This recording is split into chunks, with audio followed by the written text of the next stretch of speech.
Hello friends, आज का topic है मैसूर। इससे पहले हम लोग देखे थे बंगाल।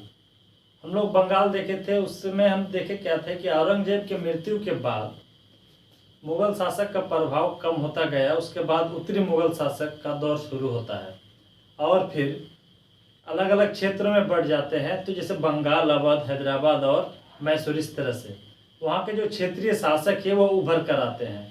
तो बंगाल में एक उभर कर आए, वहाँ का संस्थापक के रूप में मुर्शिद कुली खान को देखे।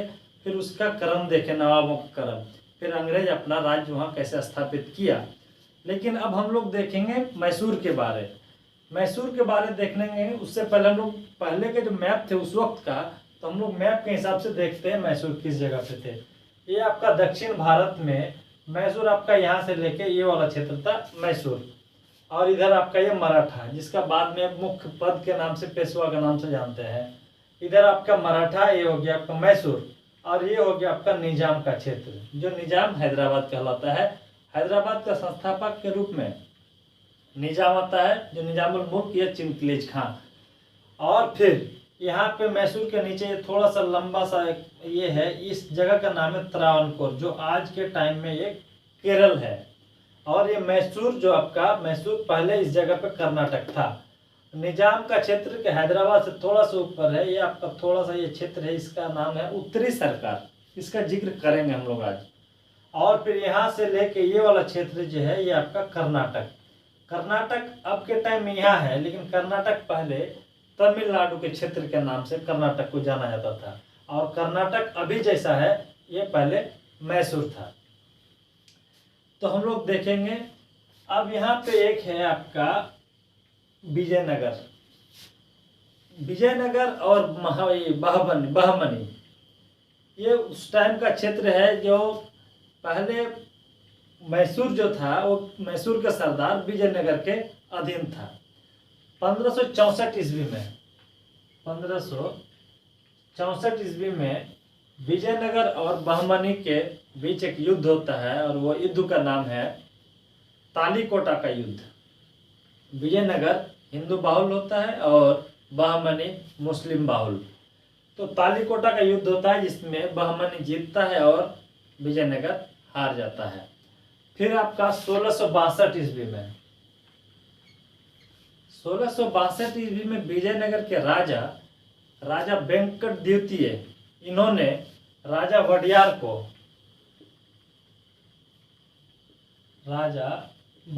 को मैसूर का राजा के रूप में राजा की उपाधि देता है।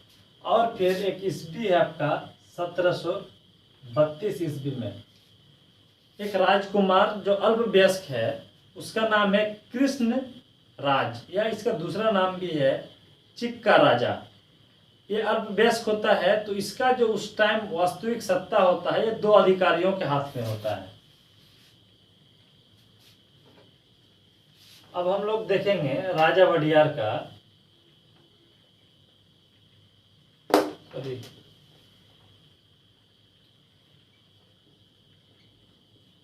चिक्का राजा का, इसका जो वास्तविक सत्ता होता है ये दो हाथों में होता है, दो अधिकारियों के हाथ में होता है। एक है आपका नंदराज और एक है देवराज। दूसरा है देवराज। अब देवराज में ही इसके ग्रुप में एक सैनिक के रूप में काम करता है हैदर अली। हैदर अली एक बहुत ही प्रभावशाली और एक मतलब मजबूत के सेना के रूप में रहता है, और ये अपना काम बहुत अच्छे से करता है। तो जब ये चिक्का राजा के समय वहाँ का सत्ता अर्थव्यवस्था था, मतलब दो हाथों में था, दो अधिकारियों के हाथों में था। तो हैदर अली इस अर्थव्यवस्था का लाभ उठाकर जब इस पे मराठा आक्रमण करता था मैसूर में, ठीक है, तो इसका अर्थव्यवस्था का लाभ उठाकर 1761 ईस्वी में हैदर अली मैसूर का वास्तविक संस्थापक बन जाता है।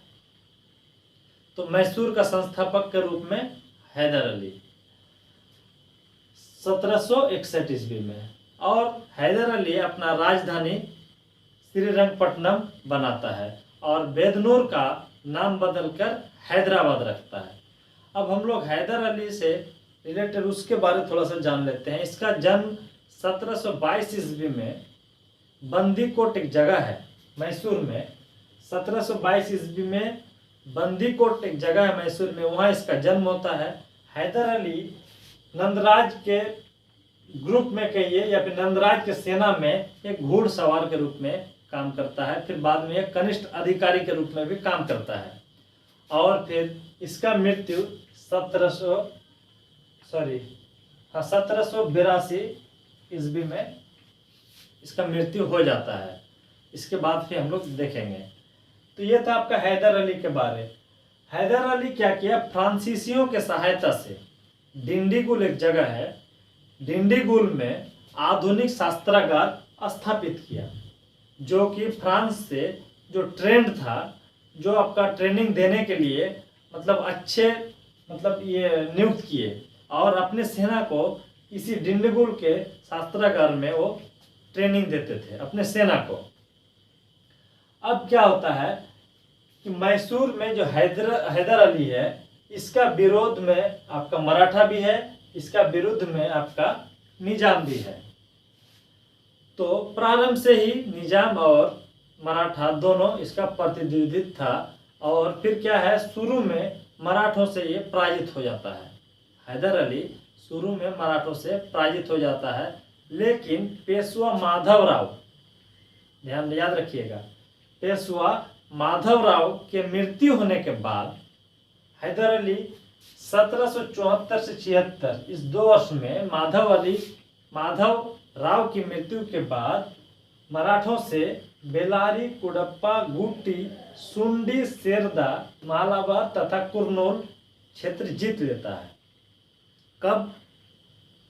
पेशवा माधवराव की मृत्यु के बाद। और इसका काल 1774 से 1776 के दौरान ये सब क्षेत्र वो जीत लेता है।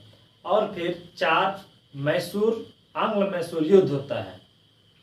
4 आंग्ल मैसूर युद्ध का काल है 1767 से 1769 पहला, सेकेंड है आपका 1780 से 1784 और तीसरा है 1790 से 92 और चौथा है 1799।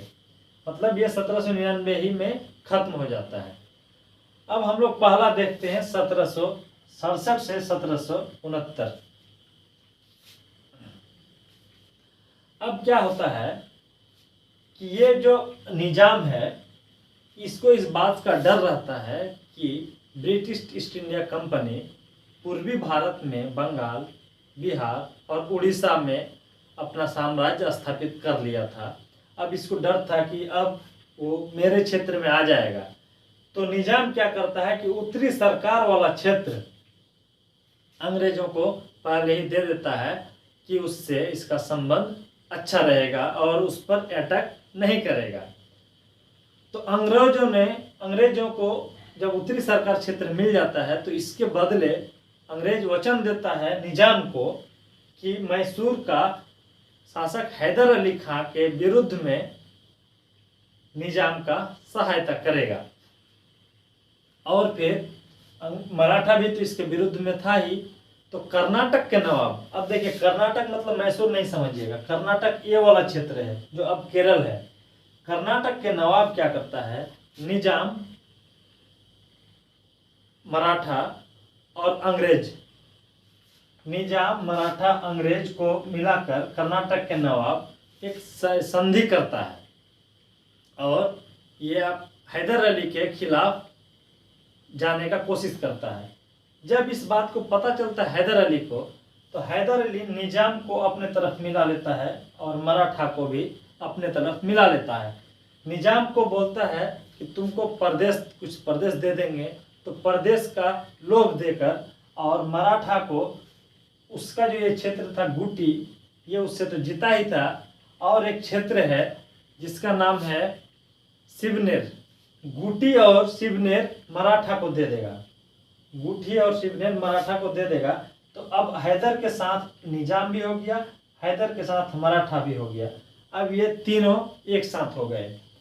1768 ईस्वी में मंगलोर पर आक्रमण कर मंगलोर जीत लेता है।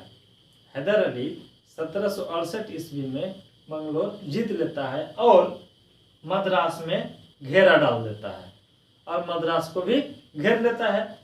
मद्रास उस वक्त आपका एक कर्नाटक के क्षेत्र में, मद्रास, पांडिचेरी, ये सब कर्नाटक में होता है। कर्नाटक इस क्षेत्र में, मैसूर में नहीं। फिर क्या होना था, संधि होना था। 1759 ईस्वी में मद्रास की संधि होता है, जिसमें ये बात फाइनल होता है कि जो जिसका क्षेत्र जीता था वो उसे लौटा देगा, मतलब सबको अपना अपना क्षेत्र मिल जाएगा। और इसी संधि में एक बात और हुई थी, क्या कि कर्नाटक आपका मैसूर में या फिर इसका जो आपका अंग्रेज का क्षेत्र था, अंग्रेज और हैदर अली में ये संधि हुई थी कि अब हम दोनों के ऊपर अगर कोई तीसरा आक्रमण करता है तो हम लोग एक दूसरे का सहयोग करेंगे। लेकिन 1771 ईस्वी में हैदर अली पर मराठों का आक्रमण होता है। हैदर अली पर मराठों का आक्रमण होता है, लेकिन मद्रास की संधि के अनुकूल अंग्रेज हैदर अली का सहयोग नहीं करता है और फिर हैदर अली को फ्रांसीसी सेना का सहयोग लेना इसे मतलब सही लगा। उसके बाद यहाँ पे हैदर अली जीत जाता है मराठों का आक्रमण से भी। अब इसके बाद यह संधि हुआ, युद्ध खत्म हुआ। फिर उसके बाद दूसरा युद्ध होता है, इसका ड्यूरेशन है 1790 से 92।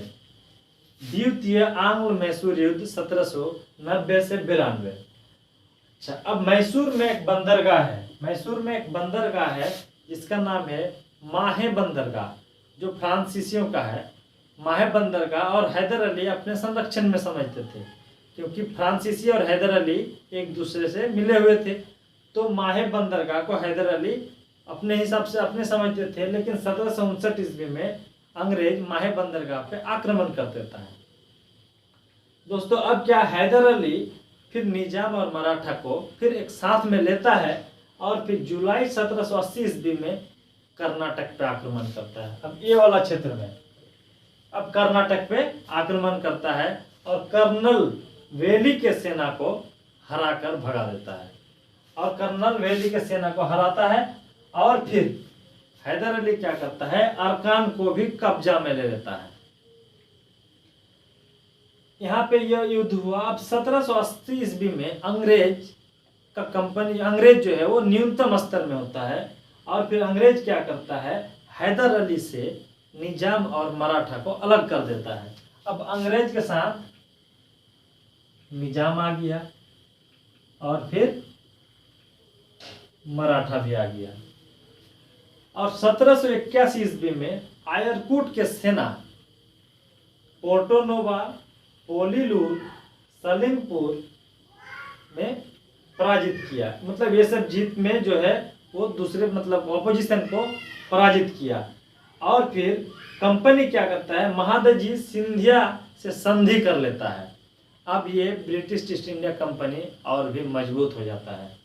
फिर हैदर अली से इसका युद्ध होता है, तो हैदर अली बहादुरी से लड़ता रहता है। अब फ्रांसीसी सेना दल के एडमिरल सकरीन का सेना समय पर पहुंच नहीं पाता है और हैदर अली युद्ध के दौरान ही मारा जाता है 1782 ईस्वी में। हैदर अली युद्ध के दौरान ही मारा जाता है और उसका बेटा टीपू सुल्तान आता है और युद्ध जारी रखता है। 1784 ईस्वी में मद्रास के गवर्नर लॉर्ड मैकार्टनी 1782 ईस्वी में मद्रास का गवर्नर लॉर्ड मैकार्टनी मंगलोर की संधि किया टीपू के साथ। और जब टीपू युद्ध जारी करता है तो मैथ्यू के साथ उसके सैनिक को भी गिरफ्तार कर लेता है। फिर आपका लॉर्ड मैकार्टनी मंगलोर की संधि करता है, फिर क्षेत्र एक दूसरे को अपना लौटा देता है। लेकिन कंपनी के जो गवर्नर जनरल होता है उस टाइम, वॉरेन हेस्टिंग्स, इस संधि से असहमत थे। तो यह था आपका आंग्ल मैसूर युद्ध का प्रथम और द्वितीय। इसके बाद हम लोग अब देखेंगे तो तीसरा और चौथा, 4 युद्ध है। तो इसका हम लोग थोड़ा सा फिर से देख लेते हैं। हैदर अली 1761 ईस्वी में मैसूर का वास्तविक शासक बनता है और श्रीरंगपट्टनम को अपना राजधानी बनाता है और बेदनूर का नाम बदलकर हैदरनगर रखता है। मराठा और निजाम इसके विरुद्ध में रहता ही है, लेकिन पहले मराठों से हार जाता है। लेकिन बाद में पेशवा माधवराव की मृत्यु के बाद हैदर अली मराठा के बेलारी, कुडप्पा, सुंडी, सेरदा, मालाबार, कुर्नूल भी जीत जाता है। अब प्रथम युद्ध में क्या है, हैदर अली के खिलाफ में निजाम, मराठा, अंग्रेज और कर्नाटक के साथ नवाब, इन्होंने मिलकर हैदर अली के खिलाफ जाने का कोशिश करता है। लेकिन हैदर अली निजाम और मराठा को किसी को क्षेत्र देकर और किसी को प्रदेश देकर, क्षेत्र देकर देने के लालच में निजाम को और मराठा को आपका गुटी और शिवनेर देकर इन दोनों को अपने तरफ मिला लेता है। और फिर हैदर अली 1768 ईस्वी में मंगलोर विजय करता है और मद्रास पे डेरा डालता है। इसके बाद फिर संधि होता है, मद्रास की संधि। इसमें मेन इंपॉर्टेंट याद रखना है, प्रथम युद्ध 1767 से 1769, इसमें संधि हुई मद्रास की संधि। दूसरे में 1780 से 1784, इसमें संधि होता है मंगलोर की संधि। इसके बाद है तृतीय युद्ध, फिर चौथी युद्ध।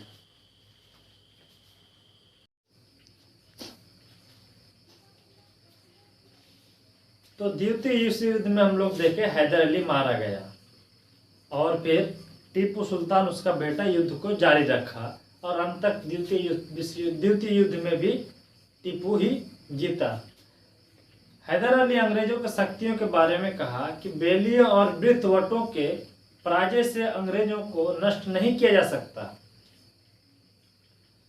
अंग्रेजों का स्थल शक्तियों को तो मैं नष्ट कर सकता हूं, लेकिन समुद्री शक्तियों को सुखा नहीं सकता। ये आपका हैदर अली का ये कथन था। तो उसके बाद होता है तृतीय आंग्ल मैसूर युद्ध। तृतीय आंग्ल मैसूर युद्ध में क्या होता है, 1789 ईस्वी में कॉर्नवालिस निजाम को एक पत्र लिखता है और पत्र में मित्रों की सूची में टीपू का नाम नहीं रखता है। तो टीपू इसे मंगलोर की संधि के भावना के विरुद्ध समझता है और 1789 ईस्वी में त्रावणकोर पर हमला करता है। दोस्तों, त्रावणकोर अंग्रेजों का संरक्षित क्षेत्र था, लेकिन टीपू इसे अपने अधीन मानता था। और फिर कॉर्नवालिस ने यह आरोप लगाया टीपू पर कि यह फ्रांसीसियों के साथ साठगांठ में है और फ्रांसीसी के अधिकारियों के साथ ये पत्र व्यवहार में है। तो यह आरोप लगाकर कॉर्नवालिस भी युद्ध करने का घोषणा करता है और वो मद्रास पहुंचता है और स्वयं युद्ध का नेतृत्व करता है। फिर मंगलोर, कोयम्बटूर होते हुए श्रीरंगपट्टनम को भी जीत लेता है। फिर टीपू को अंत में श्रीरंगपट्टनम की संधि करनी पड़ती है और उस संधि में टीपू का बहुत नुकसान होता है और उस संधि में कुछ शर्तें टीपू पर रखा जाता है। वो शर्त है कि टीपू का जो आधा राज्य था वो अंग्रेजों को दे देगा, जिसके तहत डिंडीगुल, बारामल और मालाबार ये सब क्षेत्र जो है अंग्रेजों के अधीन में चला गया। और मराठा को तुंगभद्रा नदी के उत्तरी भाग का जो क्षेत्र था वो मराठा को दिया और निजाम को पेन्नार और कृष्णा नदी के बीच का जो भाग था, बीच का जो क्षेत्र था वो निजाम को दे दिया। फिर क्या होता है कि टीपू पर 3 करोड़ रुपया युद्ध का क्षतिपूर्ति के नाम पे भी लेता है टीपू से। मैसूर आर्थिक रूप से बहुत कमजोर हो गया और कॉर्नवालिस इसमें कथन कहा कि हम अपने साथियों को आगे बढ़ने भी नहीं दिए और शत्रु के साथ प्रभावशाली ढंग से हराया, मतलब पंगु भी बनाया। मतलब क्या, मैसूर का क्षेत्र भी मिला और निजाम और मराठा को थोड़ा क्षेत्र देके आगे भी बढ़ने नहीं दिया और फिर विरोधियों को हराया भी, दुश्मन को हराया भी। उसके बाद होता है चौथा आंग्लो मैसूर युद्ध। 1798 ईस्वी में लॉर्ड वेलेस्ली गवर्नर जनरल बनकर आता है और वह एक तरफ उसे साम्राज्यवाद, घोर साम्राज्यवाद और दूसरी तरफ नेपोलियन का आक्रमण का भय छाया रहता है। इसी स्थिति में वेलेस्ली टीपू को खत्म करने के लिए ठान लेता है। दोस्तों, टीपू पर यह भी आरोप लगाता है कि अफगान, तुर्की, मॉरिशस के फ्रांसीसी अधिकारियों के साथ यह पत्र व्यवहार में है। इसीलिए लॉर्ड वेलेस्ली 1799 ईस्वी में कर्नल स्टीवर्ट के नेतृत्व में सेना भेजता है और उसके सहयोग में हैरिस और आर्थर को भी श्रीरंगपट्टनम पर आक्रमण करने को भेजता है। फिर 4 मई 1799 ईस्वी में टीपू लड़ता रहा और उसी दौरान श्रीरंगपट्टनम दुर्ग के द्वार पर मारा गया। और फिर अंग्रेज और निजाम लॉर्ड वेलेस्ली के साथ होता है तो निजाम को गुटी और चित्तौड़गढ़ दे दिया, लेकिन मराठा इस युद्ध में उतना रुचि नहीं रखता है। निजाम रखता है तो दुर्ग और गुटी और चित्तौड़गढ़ दे दिया।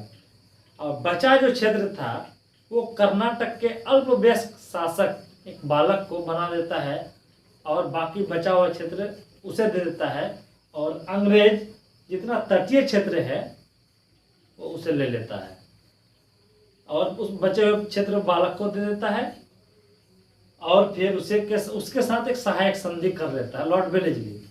1831 ईस्वी में विलियम बेंटिक उस क्षेत्र को कुशासन का आधार बनाकर, कुशासन का आधार कहकर उस क्षेत्र को अंग्रेजी क्षेत्रों में, अंग्रेजों के जो क्षेत्र है उसमें विलय कर लेता है। लेकिन फिर 1881 ईस्वी में लॉर्ड रिपन पुनः वहाँ के स्थानीय शासक को लौटा देता है। तो ये देखे 4 युद्ध के बारे। इसके बाद हम लोग इसको मिटा देते हैं, देखेंगे थोड़ा सा टीपू सुल्तान के बारे, उसका पर्सनल वर्क के बारे, फिर उनका क्या रोल था। उसके बाद एक चार्ट के दौरान हम लोग देखेंगे किस वर्ष युद्ध हुआ, उसका फिर संधि हुआ और फिर उस वक्त गवर्नर कौन था। इसको पहले मिटा देते हैं।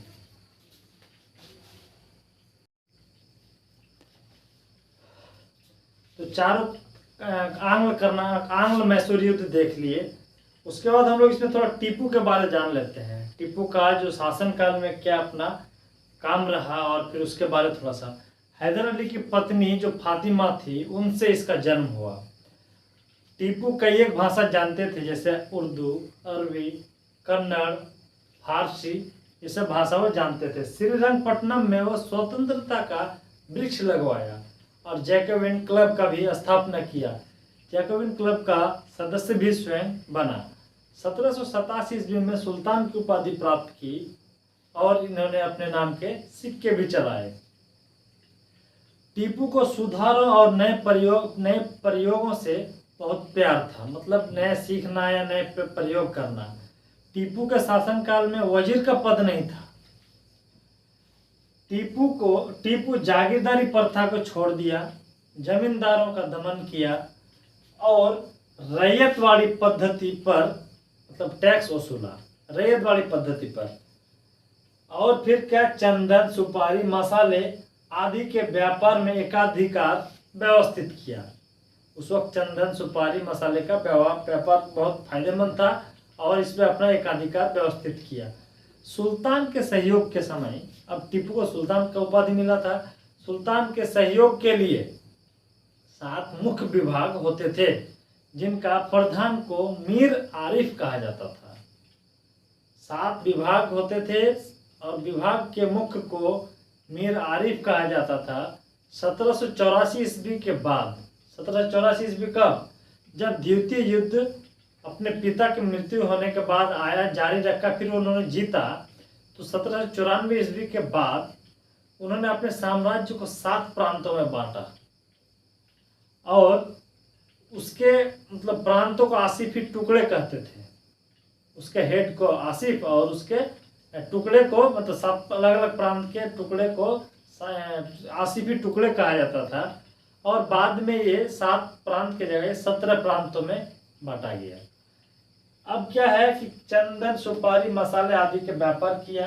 गोला बारूद, कागज, चीनी, रेशमी कपड़ा आदि बनाने के कारखाने भी बनवाए।